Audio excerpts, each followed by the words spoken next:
Mr. Deans recommends a special account for your children's education and warns it should not be used for anything else.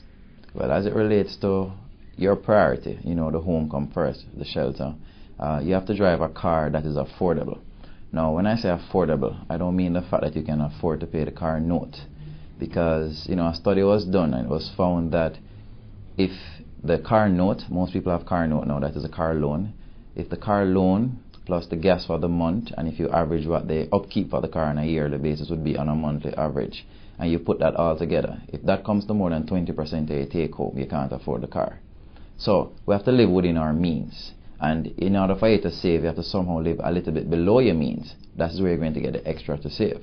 Now the thing is, a lot of people get caught up in the fact that their actual means is lower than where their mindset is or where their stage of life is based on their age. So they try to push it with credit or loans and then live this life that is not so real, so to speak. And then when you have a mishap like what's going on now with the financial global meltdown, then the realities of what you truly can afford hit you and people get into depression.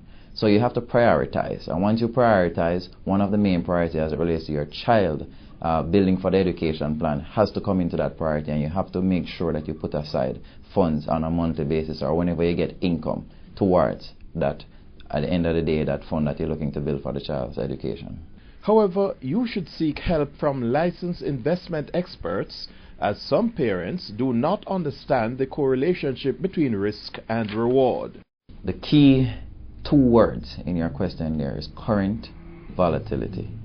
Okay, the volatility won't remain, and it is current. And if you have knowledge of stocks and how stocks operate, the markets will go up and they will go down, but over time they will trend up. Secondly, earnings is the number one driver of stock price. So without taking any class of finance ever, and I'm saying that, take it from me that earnings is the number one driver of stock price. Logically thinking, if the global economy is down now, consumer demand is down, so all things being equal, earnings will be down for the different companies. This is not going to stay down forever. So once the earnings start to pick up, stock prices will appreciate. So it's pure logic. You're not going to hold the stocks to eternity, but you're going to hold them for a long time. And over time, if the stock prices appreciate to a point where you think it's necessary, it's a good point to take profit, then you can sell and then look to reinvest. But stocks right now can't be a better time to buy than now.